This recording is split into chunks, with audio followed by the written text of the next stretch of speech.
Assalamualaikum warahmatullahi wabarakatuh.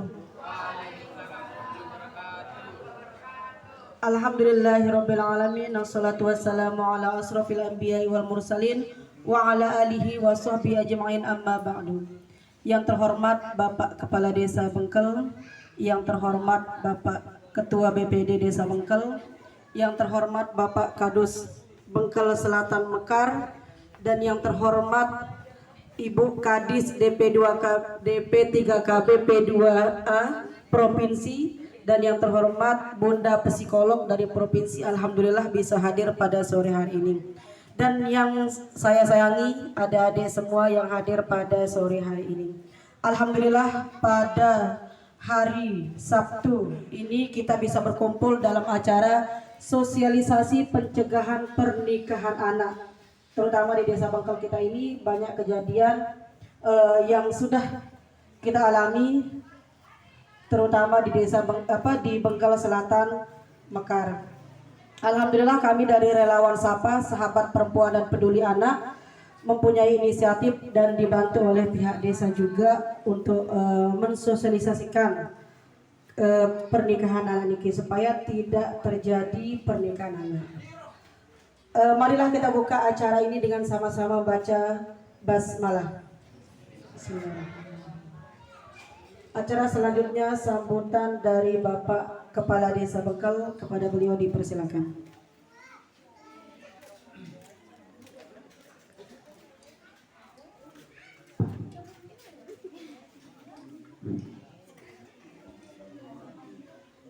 Bismillahirrahmanirrahim.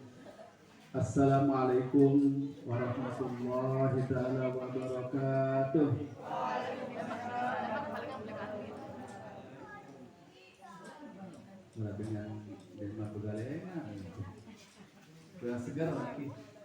Assalamualaikum warahmatullahi wabarakatuh. Waalaikumsalam warahmatullahi wabarakatuh.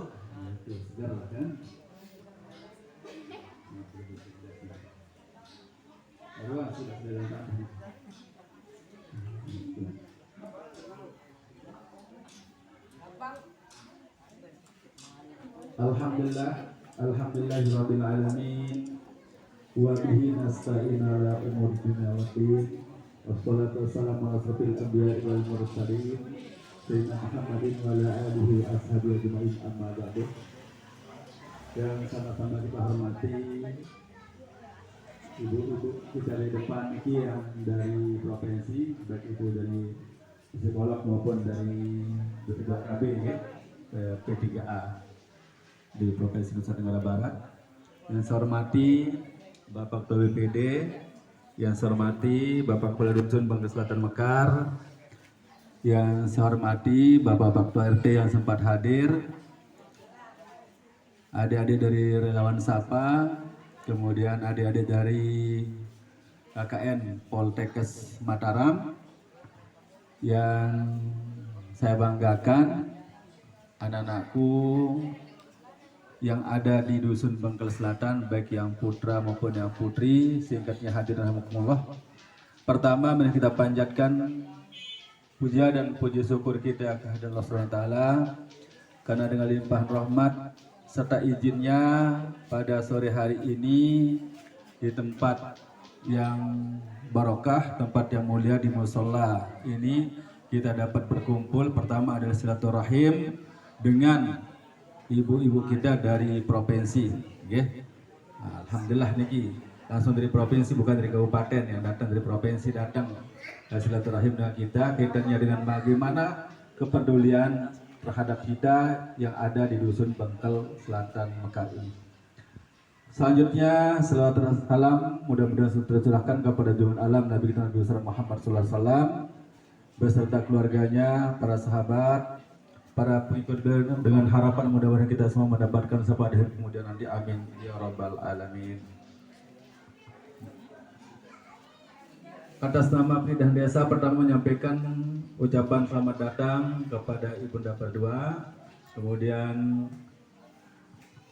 ucapan terima kasih yang tak terhingga meluangkan waktunya bersama-sama kita di sini dalam rangka bagaimana memberikan pencerahan, sosialisasi kepada putra-putri kita yang ada di Dusun Bengkel Selatan, khususnya dalam rangka kita mensosialisasikan pencegahan ya pernikahan usia dini.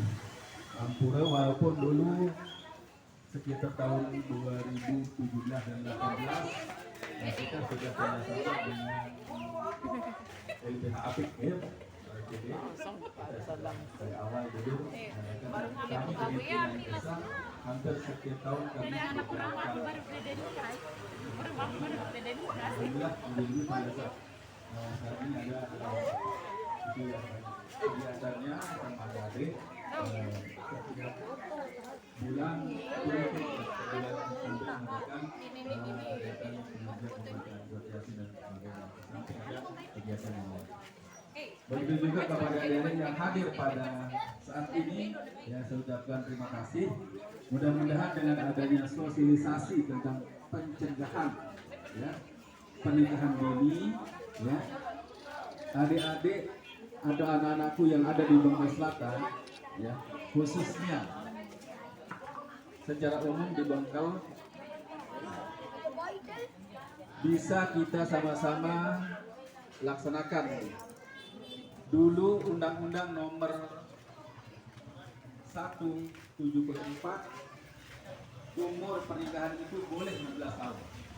Tapi ada perubahan undang-undang, ya, perubahan undang-undang. Sekarang umur wajib ya 19 tahun, baik itu laki-laki maupun perempuan. Ya, ini menjadi perhatian kita bersama adik-adik anak-anakku ya. Kenapa dirubah? Karena pemerintah punya tujuan ya, punya program, karena semakin banyak ya warga masyarakat kita sekarang bertambah. Nah, oleh karena itu supaya pernikahan ini bisa dalam arti masalahnya lebih kurang. Karena kalau perkawinan dini ini banyak sekali masalahnya. Pernikahan di bawah umur banyak sekali masalahnya. Ya. Deman pada matang berpikir, deman pada matang perencanaan, sing turutan hawa nafsu doang pada berari. Ya. Bareng dia memang bernikah sebulan berpotensial. Itulah yang dihindari. Jadi kalau sudah matang pikirannya, berarti sudah tamat SMA, bahkan kita harapkan sudah selesai kuliah, ya berpendidikan dulu. Karena setiap apa yang kita laksanakan itu kalau tidak ada ilmu tidak bisa. Lebih-lebih namanya pernikahan bukan untuk program sebulan, 2 bulan, setahun, 2 tahun.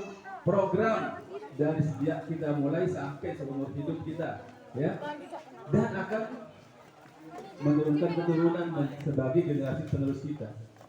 Nah, harus punya ilmu dulu, harus matang pikirannya. Ya, maka pemerintah merubah, ya. Memang secara agama boleh menikah, ya. 9 tahun pun boleh karena Rasulullah dulu seperti itu.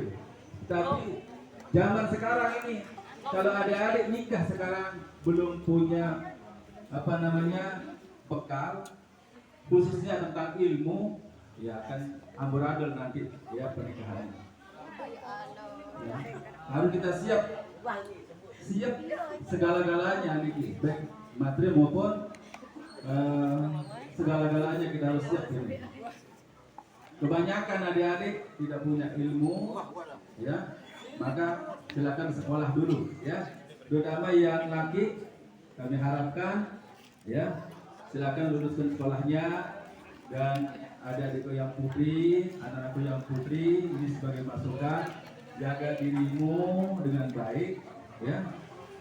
Karena sekarang bukan saja langsung bidang seperti yang dulu, Bu. Kalau orang dulu kan pacaran bidang istilahnya, datang ke rumah ditahu oleh orang tuanya, sekarang ini lewat HP.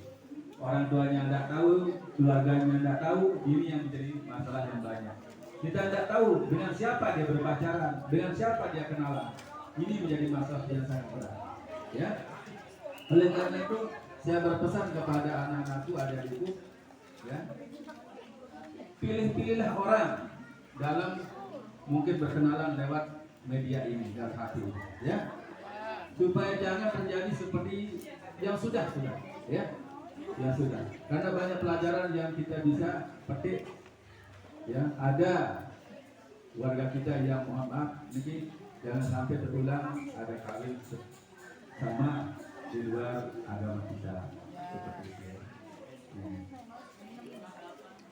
Karena apa? Akan menjadi masalah. Ya. Pertama, di bawah umur dia kawin, ya, di bawah umur. Ya, kita tidak bisa berbuat apa-apa seperti itu kan? Kita serba salah di pernikahan desa. Kita mau ikut nimbrung di sana salah, kita kena hukum, ya. Nah, oleh karena itu silakan kita kerjasama untuk membantu warga masyarakat itu, ya. Karena menikah di bawah umur nanti tidak punya apa-apa.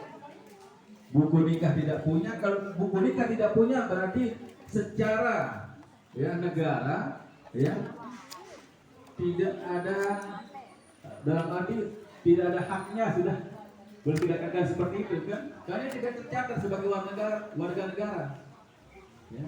Punya anak besok mau buat akte tidak bisa, anaknya dibuatkan akte. Nah, ini akan menjadi susah.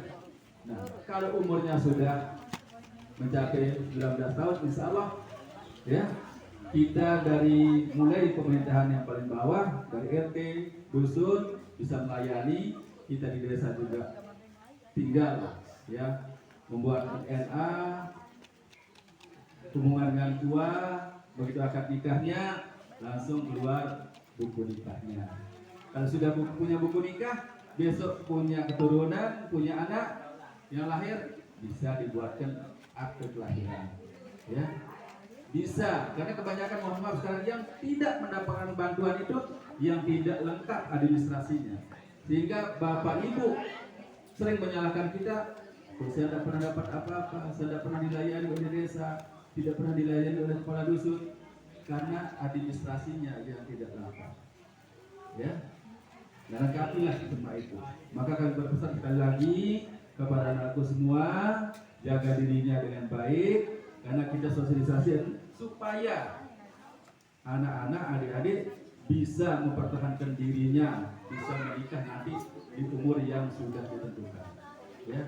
Laki-laki 19 tahun, yang perempuan juga 19 tahun. Sebulan kurangnya dia tidak akan mendapatkan buku nikah, karena tidak dinikahkan oleh bapak KUA datang di sini, datang, ya, hanya di bawah caranya nikah. Nah, supaya yang terjadi seperti ini, ya, mungkin itu saja. Saya ucapkan terima kasih atas kehadirannya. Mudah-mudahan dengan adanya sosialisasi ini, adik-adik, anak-anak bisa, ya, menyerap apa tujuan pemerintah mengadakan seperti ini. Ya, tujuannya adalah sangat mulia, sangat baik, ya. Mungkin itu saja kata pengantar atau sambutan dari yang lebih kurangnya mohon maaf. Wallahul muwaffiq ila aqwamit thoriq. Wassalamualaikum warahmatullahi wabarakatuh.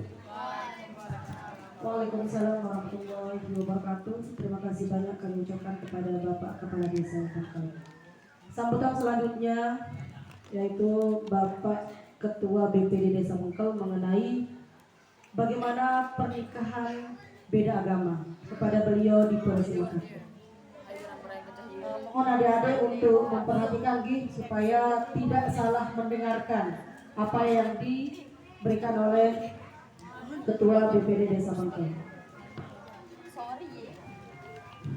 Bismillahirrahmanirrahim. Assalamualaikum warahmatullahi wabarakatuh. Waalaikumsalam warahmatullahi wabarakatuh.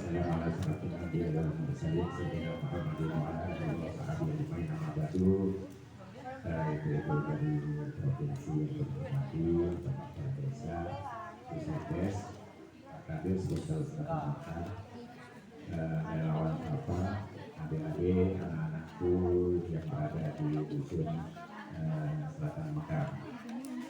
Jadi sedikit saya sampaikan bahwa terkait dengan masalah perkawinan beda agama, ini bukan masalah baru. Jadi dari zaman Rasulullah juga ada dulu. jadi perkawinan beda agama. Ya, pada saat itu banyak juga terjadi perkawinan beda agama. Tapi pada saat itu ada juga namanya ahli kitab Yahudi dan Nasrani. Ya, kalau Yahudi Nasrani itu diperbolehkan apabila umat-umat dari Yahudi dan Nasrani itu meyakini bahwa adanya Nabi Muhammad atau meyakini bahwa akan adanya Nabi Muhammad. Tapi kalau Yahudi dan Nasrani yang sekarang ini kan tidak mengakui Allah Ta'ala dan tidak meyakini tidak adanya Nabi Muhammad SAW, sehingga tidak termasuk dalam kategori ahli kitab. Jadi saya ngambil dari tiga segi. Yang pertama berdasarkan Undang-Undang Perkawinan nomor 1 tahun 74 pasal 2 ayat 1 bahwa perkawinan beda agama itu tidak sah. Jadi yang direvisi di situ adalah masalah usia saja, tapi yang lainnya masih tetap. Jadi Undang-Undang Perkawinan nomor 1 tahun 74 pasal 2 ayat 1 menjelaskan bahwa perkawinan antara agama itu tidak sah. Ya. Yang kedua, menurut Fatwa Majelis Ulama nomor 4 tahun 2005 bahwa perkawinan beda agama itu hukumnya haram dan tidak sah. Haram dan tidak sah. Ya, jadi tidak hanya dilarang tapi haram, di situ dijelaskan keras-keras menurut Fatwa Majelis Ulama nomor 4 tahun 2005.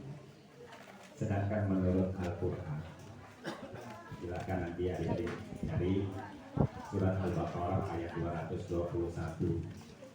Ya, surat Al-Baqarah ayat 221, di situ jelas-jelas Allah berfirman bahwa jangan kau nikahi wanita musyrik, ya, sebelum dia beriman kepada Allah Subhanahu wa Ta'ala.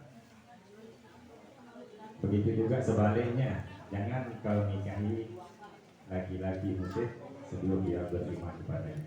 Budak lebih baik, ya, budak lebih baik kalau dia beriman daripada gadis-gadis ataupun pria-pria walaupun seganteng apapun, ya, jangan dinikahi.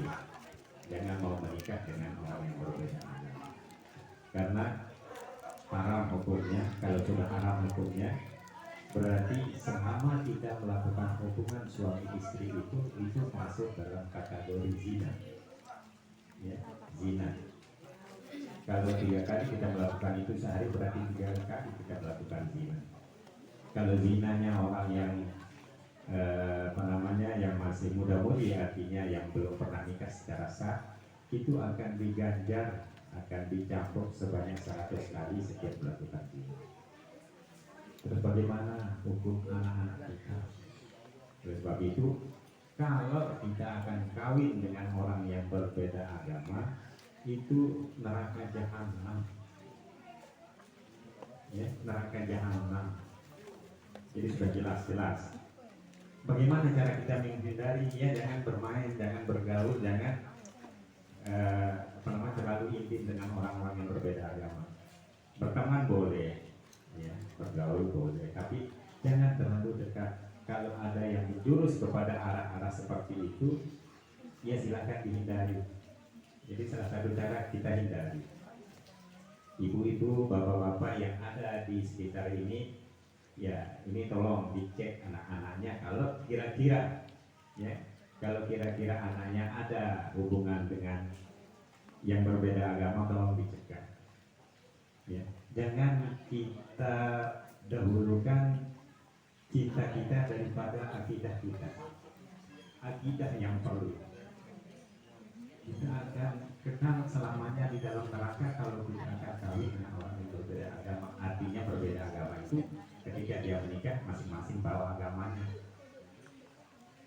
Tapi kalau awalnya dia beragama lain, terus ketika kita menikah itu adalah bisa kita tarik ke agama kita, berarti itu tidak berbeda agama namanya. Karena tujuan daripada satu pernikahan itu adalah pertama untuk meningkatkan takwa kita kepada Allah. Jadi ladang ibadah kita kalau kita sudah menikah itu adalah untuk mendekatkan diri kepada Allah. Bisa dibayangkan satu perbuatan baik kalau orang yang sudah menikah itu akan dibalas 70 pahala. Ya, satu perbuatan baik. Andi kita sholat, ya, andi kita sholat. Kalau kita sholat sendirian kan hanya dapat 1. Tapi kalau sudah menikah akan dapat 70. Belum lagi kalau kita berjamaah dengan istri atau suami, 70 kali 27 derajat lagi. Itu luar biasanya kalau kita sudah menikah. Nah, kalau itu tidak kita lakukan secara agama, artinya kalau kita tidak menikah dengan secara agama Islam, ya tentu pernikahan kita pertama tidak sah, hubungan kita setiap saat itu adalah termasuk zina, dan nanti ganjaran bagi orang yang sudah berzina itu akan masuk dalam neraka jahanam. Jadi adik-adik saya pesan, ya bukan kita tidak boleh berteman dengan orang yang berbeda agama, tetapi jangan sampai kita terlanjur artinya sudah begitu teman dekat-dekat lama-lama pacaran. Kalau tidak pacaran, yang namanya orang berbeda agama, ya nanti dia cari-cari kesempatan, ya nanti hilang wajah orang tuanya, hilang agamanya, yang penting saya harus nikah. Nah ini harus dicegah kalau ada seperti ini. Andi sudah terlanjur seperti dia sudah melakukan hubungan, segera dicegah saja, jangan diizinkan untuk menikah, karena akan kena azab kita juga bagi tetangga yang membiarkan anak-anak kita, keluarga kita yang menikah dengan orang yang berbeda agama. Jadi saya yakin ya kalau kita akan kawin dengan orang yang seagama kita, kebahagiaan kita untuk seterusnya baik dunia maupun akhirat itu akan kita dapatkan. Memang untuk mencari pasangan itu yang pertama itu adalah dilihat hartanya, ya, terus kecantikan ataupun kegantengan, terus tingkat daripada keluarganya, bangsawannya, ya, terakhir adalah agamanya. Tapi kalau yang tiga-tiganya selain agamanya itu yang kita dahulukan, yakin sudah tidak akan kita dapatkan kebahagiaan. Tapi ketika orang memilih pasangan yang dipilih pertama itu adalah karena agamanya bagus, akhlaknya bagus, ya, taat patuh kepada orang tua dan agama, insya Allah kecantikan akan segera datang pada istri, kegagalan akan segera datang pada suami, harta insya Allah akan datang, karena di dalam hadis itu kan sudah dijelaskan menikah itu akan wanita itu akan mendatangkan harta katanya. Jadi nggak perlu kita cari-cari jauh-jauh kalau bagi wanita, apalagi wanita yang mau di tenaga kerja itu, sementara dia sendiri itu mendatangkan harta, karena dengan adanya istrinya, suaminya akan giat bekerja. Di samping itu juga syarat rukun nikah itu di situ ada satu yang sering dilupakan, ada katanya sekufu di situ. Sekufu itu yang seagama maksudnya, bukan sekufu itu yang setingkat itu kaya harus kawin dengan kaya, miskin sama miskin tak. Kalau kaya sama kaya itu kapan kayanya orang miskin, karena selalu kawin sama orang miskin. Ya, jadi kaya harus sama kaya enggak. Jadi yang dimaksud sekufu itu Islam bersama Islam. Jadi baru satu pernikahan itu kalau nikahnya Islam sama Islam, ya. Jadi utamakan akidah kita, keyakinan kita. Perkawinan yang ada di dunia ini hanya sifatnya sementara, ya, sementara. Tapi kalau kita kawin mengharapkan ridho Allah, insya Allah kita akan bahagia di akhirat. Akhirat itu sangat panjang, sehingga kalau kita menikah dengan orang yang berbeda agama itu sudah jelas-jelas tidak akan masuk neraka. Memang ya, zaman ini sekarang ini tren ya, sedang viral orang yang suka kawin sama berbeda agama. Kalau berbeda agama itu kalau kita yang bisa menarik dia, alhamdulillah. Tapi kalau kita yang ditarik sama agama lain, nah ini innalillah musibah. Ya. Jadi